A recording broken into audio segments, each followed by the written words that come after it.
Do you want to hear a scary story? In London, the largest, most powerful city in the world, on a very dark night, well over a century ago, the body of a woman was found. She lay on a footpath. Her throat had been cut, and although they could not find the knife, the police at first thought it was simply a case of suicide. Then, in 1888, there was no such thing as serial killers. Today, there are thousands all over the world. They kill between 2 to hundreds of people, and they seemingly kill for almost any reason. Because they do not like blonde-haired people or tall women, nurses, people called Anne or Margaret, anyone who resembles their mother, or women with bows or ribbons. It is felt that they kill for the sake of killing. They find it fun to watch the blood spurt. It thrills them to hear their victims beg for their lives. Such evil is almost inconceivable to us now. When this woman was found, dead on the pavement, it was. People back then killed for known reasons. They did it for money, when they were fighting in a war, with they had gone mad with a brain disease or unfettered power. Either way, the crimes of the murderer could, even if not be forgiven, be understood. Violence was no stranger to the Victorians, and the area where the woman was found was feared as a hotbed of crime. The Earth's fractured history had brought forth genocides geared by a legion of murderers and cutthroats. Suicides are often found in the streets of London, and it was common for drunken violence that would lead to a stabbing. Scant attention was at first shown to this dead woman. Little did they know that upon her death began the actions of a new breed of criminal, wanting to settle old scores. The attendants undressed her, that they found that her stomach had been cut open and her intestines protruded from it. Then the police realised that the woman had been murdered. It was possible that she had cut her own throat. It was highly unlikely to accept that she had also cut her own stomach and pulled out part of her intestine. The police guessed that the murder was a random act of someone who had went insane. It was a once-off freak event. But then, about a week later, the killer struck again. The area that these murders were taking place was rather small, less than a square kilometre. This second woman was found in the backyard of some flats, and like the first, her throat had been cut and her intestines were dragged out. It was then that the police understood that there was a killer on the streets. The slayer was someone who was willing to kill repeatedly with no known motive. The police stepped up their patrols, and they paid particular attention to anyone acting suspiciously or appearing unusual, but they could not find the murderer. They were at a loss as to what to do, when they had a stroke of luck. The killer wrote a letter for the police to read. The killer called himself Jack the Ripper. He told them that he loved his work and his knife was nice and sharp. He also let them know what night he was going to kill again. He promised that he would slaughter 2 women this time, writing, "Just for jolly, wouldn't you?" The police were shocked, but also relieved that they could be ready to catch him. They sent out even more constables, with each officer having a lantern and a whistle. They made sure that they patrolled every street and they would be in hearing distance or in sight of each other. If the murderer attempted to fulfill his promise of a double killing, then he was sure to be caught. Then the police found the body of a woman with her throat cut, and another body a 7-minute walk away. The second woman had been cut up so badly that as well as removing parts of her body and taking them away, he had time to cut small shapes under her eyelids. Beneath all this slaughter, it was discovered that the killer had such knowledge of anatomy to have caused her instant death, with little more than a needle. The surgeons, who had years of experience, said that they could have only made the same injuries in just under half an hour in a brightly lit operating theatre. The killer had done them in less than 15 minutes in almost total darkness. It was then that people began to panic. The newspapers told of rumours amongst those investigating that whatever was doing this was possibly not human. How could anyone slip past so many police, kill these women, and simply disappear? Everyone who lived in London grew fearful. People banded together in mobs and searched the streets at night. In a city of 5 million people, no woman felt safe to be alone outside. Even if she were to live across the road, a woman would ask to be escorted when walking home at night. Many families fled the city. The Queen grew concerned and urged that the killer be stopped. Radicals and extremists used the murderers to justify the failure of authorities to protect the people, and they called for revolution. The highest officials in the land warned that these murders might topple the government. During all this, people at least felt safe in their homes. The killer had struck on streets, in alleyways, backyards and courtyards, but as long as you stayed indoors, you were going to be alright. The last and the most horrible murder happened in a bedroom.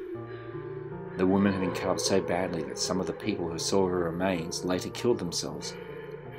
Bits of her flesh were hanging from nails on the walls. Her breast had been cut off and her arm pushed into her stomach. Her womb had been taken and her face had been so badly cut that all that her husband could identify were her ears and eyeballs. The Queen called the head of the police only to be told that he had quit. In a time of worldwide military and political conflict, Britain fought to control its dominion against a legion of warring armies and armed anti-colonial radicals. However, India and Africa were very far away. People felt safe home in England. Now it seemed as if the entire city were besieged by the murderer. There were whisperings in Parliament that these killings might spur revolution. It seemed that everything had fallen apart. Then, when even all hope was lost, killing stopped. Things came back together and the wanted man simply vanished. Not. Today, serial killers all over the world worship and envy Jack the Ripper. Many of their killings are copycat murders of the Rippers. Numerous serial killers, when they are finally caught, admit their admiration of his deeds. For 100 years, the best and the brightest scholars and researchers have sought to find out who he was. It is the reason that if we could only know his name, then we could gain an insight not only of him, but also into the mind of all serial killers. We could find out what drives them, what makes them tick, and maybe stop them, even before they begin, and save possibly thousands of lives. Some believe such people have no souls, that they are possessed, or out of their minds. Humans are not perfect. We all have or are missing something. Our mistakes make us human. But what if serial killers are simply not endowed with what makes us human? They are the modern monster. They are feared and reviled universally. They gain no sympathy. Nothing they say could redeem them. In our civilization, worse than terrorists, traffic accidents and cancers must be the idea that the stranger you pass is a serial killer.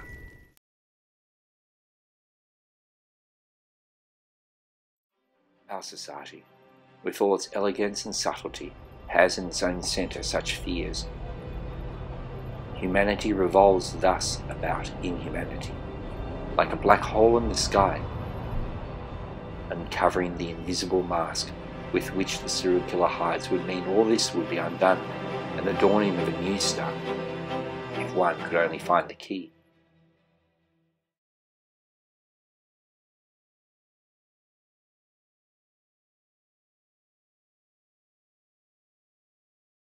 Francis Joseph Thompson was born in a busy English town in 1859. By the first years of his life, he was familiar with violent deaths. His twin brother died at birth. By the time he reached maturity, his mother, younger sister and grandfather were also dead. He was a Catholic, and when he was young, many Englanders hated this religion. He was only 8 years old when an angry mob rioted against the Catholics in an industrial city that his family had moved to. The rioters attacked people before the boy's eyes, and he and his family were forced to flee and seek shelter inside a church, while his father, without anaesthetics, performed surgery on the wounded. The boy looked on. To steady his nerves, he turned to the pages of the Bible. The section of the New Testament that he had chose to escape into on that fiery, doom-laden night, which saw at least one other church being burnt to the ground, must have been fearful comfort indeed. It was the Apocalypse, a section about the end of the world. The boy afterwards decided the apocalypse was at hand in the world in which the Antichrist had been made flesh. Master Thompson was sent away to school to learn to become a priest. While there, he set a church on fire because he was not allowed to wear the robes that high officials were permitted to put on. He thought he should be able to, as if it should be his special right. By now the school knew him as a genius. He could read at least 20 words a second, learned several languages fluently, and wrote award-winning essays amongst thousands of student competitors. He was told that his talents meant that he could have reached any position in the church, but the priests felt that there was something not quite right about him, and they refused to have him made priest. His father then decided that he should become a surgeon. The young man studied for 6 years, but spent much of his time and a small fortune in interests such as cutting up bodies in the college mortuary when taking drugs. After having a massive argument with his father of his plans to remarry, Thompson ran away to London. The day he ran away was exactly 3 years to the day that the Ripper mutilated his last victim in her bedroom. It is not a coincidence that the owner of the house where one of the Ripper murders took place had the same name as Thompson's stepmother. It was also not a coincidence that the Ripper's first and last victim shared the name of Thompson's mother. After reaching London, with a dissecting scalpel from having had just worked in a medical instrument factory, Thompson had become a homeless drug addict and read volumes on the occult, in particular black masses and necromancy. This is the magical doctrine of the raising of the dead. He then fell in love with a prostitute. One day he found that some poems that he had sent into a magazine had been published, that he was going to become famous. It had taken more than a year to gain a response to his submission, during which time he attempted to take his own life through a drug overdose. He attests that he was at the gates of oblivion when he was rescued by the ghost of a suicide. This ghost, with its lifeless hand resting on Thompson's shoulder, pleaded with him to be patient and gave reassurance that his destiny had not yet been fulfilled. Now that he was so near to be accepted as a worthy poet, he went to his prostitute lover and told her of his impending fame. "That is great," she said, but she also added that she could never see him again. When he asked why, she told him that nobody was going to accept the relationship, him being a Catholic poet and her a prostitute. He grew shocked and acted impulsively in growing delirium. When he regained his senses, he understood that he had lost her. He was full of sorrow and bewilderment, but he was not without certain kinds of knowledge. He began to form a plan. Now, here is the scary bit. You are going to learn why he killed these women.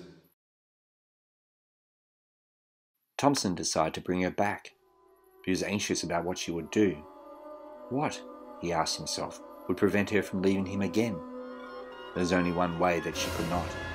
He would bring her back in such a way that her spirit would encompass the earth, following ancient occult rites, so that when she came back, her spirit would spread outwards on the waves of energies existing everywhere. His plan was that by killing these 5 women on special days in particular places and in a certain way, he would engineer a sort of resurrection.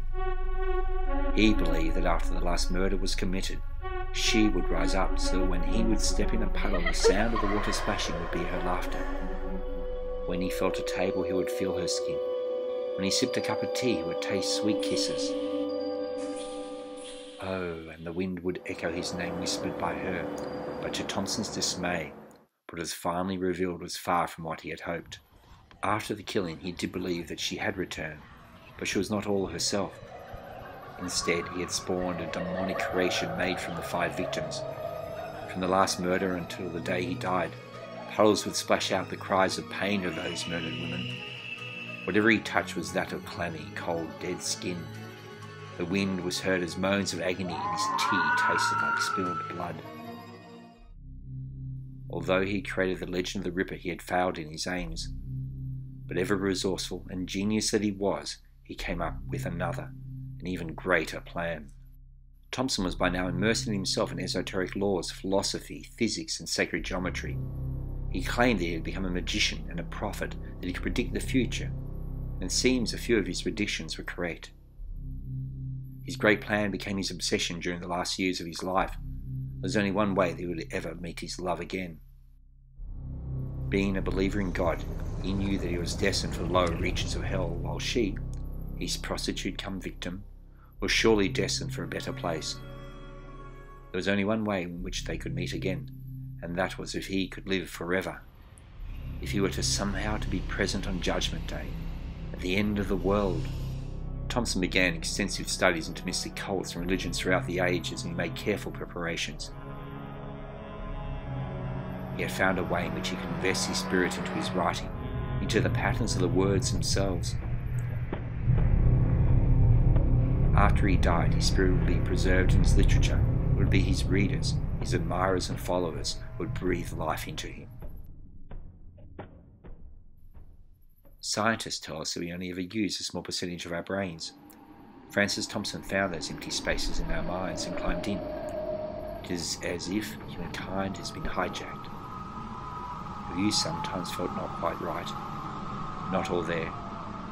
Have you found yourself missing moments or saying and doing little things that you could not explain?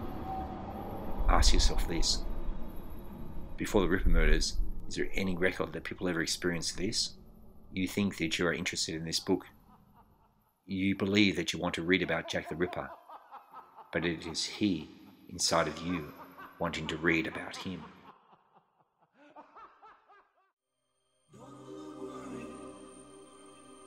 Nobody